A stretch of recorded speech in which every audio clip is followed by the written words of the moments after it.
Everyone. Today we'll start a new topic, that is thermodynamics. देखिए last videos में आपने quantum mechanics को read किया. What is the quantum mechanics? This type of things are in that quantum, not the extended part is there. So today we will start the thermodynamics. In the thermodynamics we are having three laws. First law of thermodynamics, second and third. So with respect to these we can learn one by one what is in thermodynamics.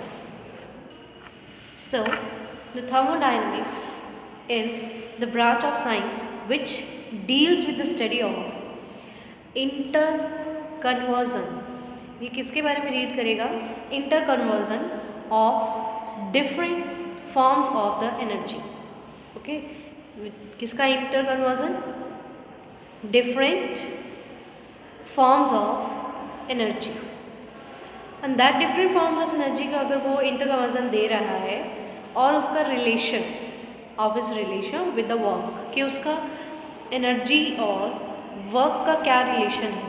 If it is giving, so that's we study in the thermodynamics, a branch thermodynamics. See, universe is equal to the system. Universe में हमारे पास है एक तो system और दूसरा है हमारा surrounding. जो सिस्टम है और सराउंडिंग है, system is the small part, surrounding is the big one. And the system is the part of the universe under experimental study, which can be divided into open system and closed system. This is a closed system and open system of isolated system. But that your open system क्या होता है? Matter energy will exchange. देखिए यहाँ से open system से आप exchange कर सकते हैं, but जो पहले से ही closed है तो उसमें सिर्फ क्या change होगा? आपका energy change होगा. So what is in closed and open? In that close energy changes, सिर्फ एनर्जी का चेंज पॉसिबल होगा, other changes are not possible. But in the open system you are having the matter and energy, both changes are possible for the open system. Now what is the isolated system? In that isolated system it means that ना तो आपके पास matter और ना ही energy, दोनों ही exchange ना हो, तो आप क्या कहेंगे? इसको isolated system. Now we are having some of the extensive and intensive properties. Extensive properties क्या होती हैं? Extensive properties are those physical properties which depend on the amount of the system. Okay, जो सिस्टम के amount पर depend करेंगे. And not on the nature of the substance, मतलब not on nature. ये याद रखना कि जो नेचर पर डिपेंड नहीं कर रहे, that is the extensive properties. Extensive properties जो हम रीड करेंगे, that is not on nature dependent. And second one is your intensive. तो इंटेंसिव प्रॉपर्टीज क्या होंगी? Intensive properties are those properties which depend on the nature of the substance and not on the amount.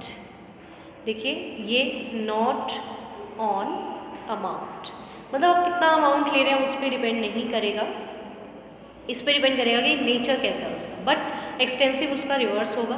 देखिए दोनों properties ध्यान में रखना. Extensive का मतलब है कि वो नेचर पर डिपेंड नहीं करेंगे, और इंटेंसिव का मतलब है कि वो अमाउंट पर डिपेंड नहीं करेंगे. देखिए इसके आप याद रख सकते हो किस तरीके से. एक्सटेंसिव मतलब लाइक योर एक्सटीरियर पार्ट, बाहर वाला पार्ट. तो बाहर वाला पार्ट हो गया नेचर, तो वो नेचर पर डिपेंड नहीं करेगा. ठीक है, तो ये दो प्रॉपर्टीज़ आप याद रख सकते हो. एग्जांपल्स देखिए एक्सटेंसिव की, like your mass, volume, enthalpy gives free energy. This is in extensive property. And for the intensive you are having the examples like density, pressure, temperature, molar enthalpy, refractive index. These are the example for the intensive properties. So these two are included in thermodynamics. देखो सबसे पहले हमने एक quick revision ले लेते हैं.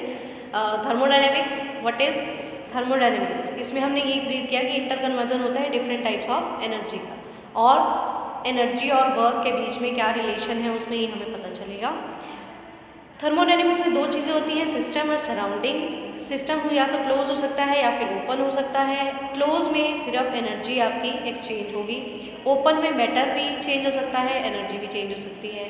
But जो isolated system होगा that is having only the matter and energy, दोनों ही एक्सचेंज नहीं होंगे, तो that is your isolated system. Two properties are there, extensive and intensive. Extensive में आपके वो आएंगे जो नेचर पर डिपेंड नहीं करेंगे, एंड इंटेंसिव में वो आएंगे जो किसी के अमाउंट पे डिपेंड नहीं करेंगे। Extensive you are having the examples like your mass, volume, enthalpy gives free energy. And intensive में जो अमाउंट पे डिपेंड नहीं कर रहा that is having the density, air pressure, temperature, molar enthalpy, refractive index etcetera. Next you are having the state function and path function। देखो state function और path function. State function, state है इसका मतलब कि वो जो भी प्रॉपर्टीज़ होंगी वो इनिशियल एंड फाइनल, इनिशियल और final state of the system पर डिपेंड करेंगे। State function are those properties which depend on initial and final state of the system. But path function is that depends on path, not on initial and final state. ऐसी properties क्या करेंगी जो path पे depend करेंगी, इस पे depend नहीं करेंगे कि इनिशियली और फाइनली क्या है, आपने क्या लिया और क्या बना, इस पे डिपेंड नहीं करेगा। Only depending on the path कि वो किस तरीके का पाथ ट्रेवल कर। बट स्टेट फंक्शन क्या होगा, स्टेट फंक्शन इज दैट कि जो उसके इनिशियल और फाइनल स्टेट पर डिपेंड करेगा। ना सीधे एग्जाम्पल्स ऑफ दिस कि अगर आप एग्जाम्पल देखें तो स्टेट फंक्शन में आपके पास एग्जाम्पल है internal energy, internal energy, entropy, enthalpy, these type of example comes in the state function. And for the path function the examples are work, heat. So state function and path function. Now the topic is state of the system. State of the system क्या होता है? At particular state at which all the macroscopic properties of the system have fixed value. कि अगर आप state को बताना चाह रहे हैं किसी भी सिस्टम के तो how you can explain. So it is the particular state जिस पर जो मैक्रोस्कोपिक प्रॉपर्टीज़ हैं सभी वो क्या करेंगे, उसकी फिक्स वैल्यू होगी। एग्जाम्पल है आपके पास volume and definite shape. So this is your state of the system. Now let's read thermodynamics process. Thermodynamics process, the process during which the state of the substance changes. अब क्या होगा thermodynamic process के अंदर क्या होगा, जो state है, जो आप ये स्टेट पढ़ रहे हो, ये स्टेट जिसकी फिक्स वैल्यू थी यहाँ पर, अब थर्मोडायनेमिक प्रोसेस में क्या होगा कि ये जो स्टेट है वो क्या हो जाएगी, चेंज हो जाएगी। क्लियर? थर्मोडायनेमिक प्रोसेस क्या होगा, जिस प्रोसेस के दौरान the process during which the state of the substance changes, ये क्या हो जाएगी, स्टेट उसकी चेंज हो जाएगी। सो इसको क्या बोलोगे आप, थर्मोडायनेमिक प्रोसेस। लाइक टाइप्स देखते हैं उससे आपको क्लियर हो जाएगा। टाइप्स है इसकी, फर्स्ट है आइसोथर्म। आइसोथर्म का मतलब है जो आपका टेम्परेचर है वो क्या रहेगा, कांस्टेंट रहेगा, बाकी चेंज हो जाएगा। ठीक है। सेकेंड है आपके पास adiabatic process. In adiabatic process the heat is constant. क्या रहेगा, हीट रहेगी constant. Third one iso enthalpy.